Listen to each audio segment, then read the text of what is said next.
kamusta ang status ngayon? Kasi parang may mga idinadagdag na naman daw na kaso kay dating Pangulong PRRD.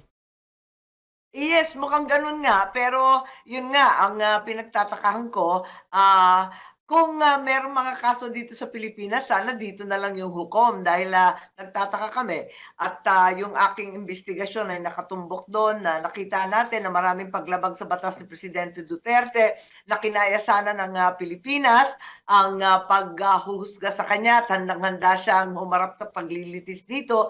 Ngunit ang nangyari, yun nga, tinangay si Presidente Duterte, dinala sa ibang bansa. At nung Biyernes, dala ako nung chairperson's report doon sa ombudsman na binigyan daan naman kaagad-agad ni ombudsman itong recommended na imbestigahan nila dahil talaga naman yung konstitusyon kapag may paglabag ang ating mga matataas na opisyal ng gobyerno, diretso sa ombudsman. Hinaharang kasi yung investigasyon ko, wala akong mahanap na testigo